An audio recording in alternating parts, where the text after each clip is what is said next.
देखिए, दुनिया की टेक्नोलॉजी और पावर का जो नक्शा है ना, वो बहुत तेजी से बदल रहा है।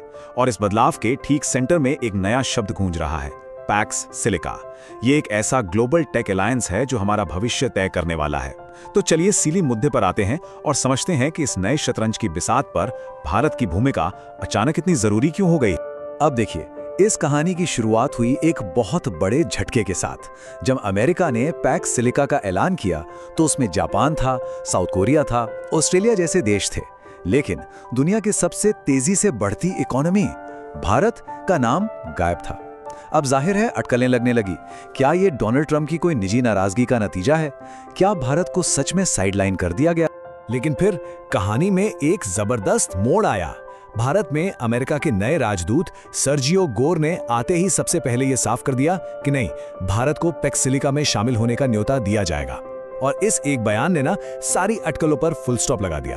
बात शीशे की तरह साफ हो गई। अमेरिका को यह समझ आ चुका है कि भारत के बिना भविष्य की टेक्नोलॉजी का कोई भी किला बनाना नामुमकिन है। अच्छा, अब इस पूरी तस्वीर को अगर ठीक से समझना है तो हमें दो अलग अलग गठबंधनों पर नजर डालनी होगी। ये दोनों आपस में जुड़े हुए हैं और यकीन मानिए, भविष्य की सप्लाई चेन की चाबी इन्हीं के पास है। तो पहला है पैक्स सिलिका, जिसका मतलब है सिलिकॉन से आई शांति। ये एक यूएस लेड अलायंस है। इसका सीधा सा मकसद है सेमीकंडक्टर्स, आर्टिफिशियल इंटेलिजेंस और आने वाली हर हाईटेक डिवाइस के लिए एक ऐसा इकोसिस्टम तैयार करना जिस पर भरोसा किया जा सके, मतलब जो चीन के असर से पूरी तरह बाहर हो। और दूसरा है G7 क्रिटिकल मिनरल्स इनिशिएटिव। अब इन दोनों में फर्क समझना बहुत जरूरी है। देखिए, G7 वाला इनिशिएटिव है कच्चे माल के लिए, जैसे लिथियम, कोबाल्ट, जबकि पैक्स सिलिका है उस कच्चे माल से बनने वाली फाइनल चीजों के लिए, यानी सेमीकंडक्टर चिप्स और AI टेक्नोलॉजी। आसान भाषा में कहें तो एक है जमीन के नीचे की दौलत के लिए, तो दूसरा उस दौलत से बनने वाले भविष्य के लिए। तो अब आते हैं सबसे बड़े सवाल पर कि भाई, जिस भारत का नाम शुरू में लिस्ट में था ही नहीं, वो अचानक से अमेरिका के लिए इतना जरूरी, इतना इंडिस्पेंसेबल कैसे हो गया? इस यू टर्न के पीछे की असली वजह क्या है? यहां एक बहुत ही दिलचस्प एंगल पाकिस्तान का भी आता है। जब भारत को लेकर यह सब चल रहा था, तब पाकिस्तान ने अपना मिनरल कार्ड खेलने की कोशिश की। खबरें तो ये भी हैं कि जनरल आसिम मुनीर ने ट्रंप को खनिजों से भरा एक लकड़ी का डब्बा भी दिखाया था। लेकिन अमेरिका को भी पता है कि पाकिस्तान के दावों में न तो दम है और ना ही उन खनिजों को निकालने की कोई क्षमता। तो ये कोशिश बुरी तरह से फेल हो गई। और पाकिस्तान की इसी नाकाम कोशिश के ठीक बाद अमेरिकी राजदूत का ये बयान आता है। अब ये सिर्फ एक बयान नहीं है, ये एक स्ट्रैटेजिक ऐलान है। ये साफ साफ बताता है कि अमेरिका को अब कोई कंफ्यूजन नहीं है कि इस खेल में उसका सबसे जरूरी साथी कौन है। तो भारत की जरूरत क्यों है?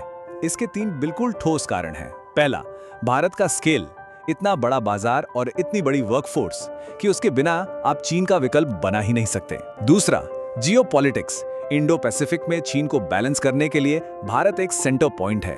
और तीसरा, भारत का performance, made in India electronics और भारत के सेमीकंडक्टर मिशन ने यह साबित कर दिया है कि भारत अब सिर्फ एक बाजार नहीं, बल्कि एक मैन्युफैक्चरिंग पावर हाउस बनने की राह पर। चलिए अब जरा कूटनीति से हटकर जमीनी हकीकत की बात करते हैं।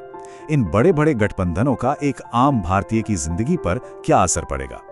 इसका जवाब भारत के आर्थिक भविष्य में छिपा है।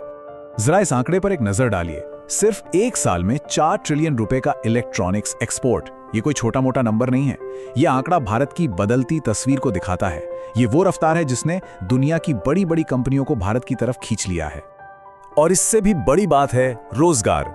अनुमान यह है कि सिर्फ सेमीकंडक्टर सेक्टर में अगले कुछ सालों में 10 लाख नई नौकरियां पैदा होंगी।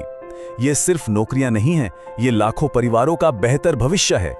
तो कुल मिलाकर हम एक बहुत बड़े आर्थिक बदलाव की दहलीज पर खड़े हैं।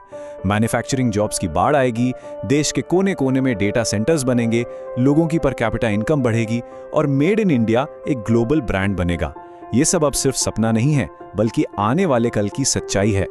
लेकिन हाँ, ये सारी आर्थिक तरक्की एक नई ग्लोबल शतरंज की बिसात पर हो रही है, जहां हर चाल बहुत ही सोच समझ कर चलनी पड़ेगी। क्या आप जानते हैं अमेरिका का सबसे बड़ा डर क्या है? वो है RIC ब्लॉक, यानी रशिया, इंडिया और चाइना का एक साथ आ जाना। अगर किसी भी वजह से भारत और चीन के रिश्ते सुधर जाते हैं और ये तिकड़ी बन जाती है, तो ये अमेरिका के लिए एक बुरे सपने जैसा होगा। और इसीलिए अमेरिका भारत को अपने साथ रखने के लिए हर मुमकिन कोशिश करे। लेकिन भारत अपनी स्वतंत्र विदेश नीति पर चलता है।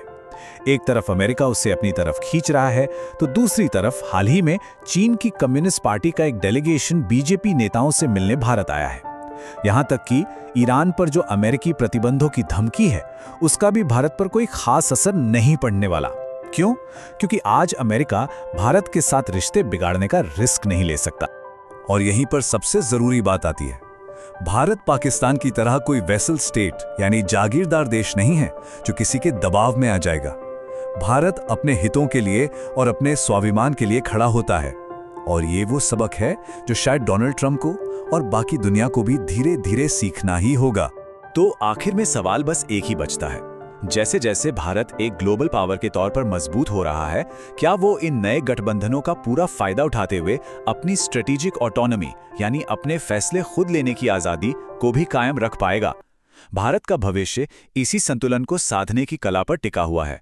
ये सोचने के लिए एक दिलचस्प सवाल है।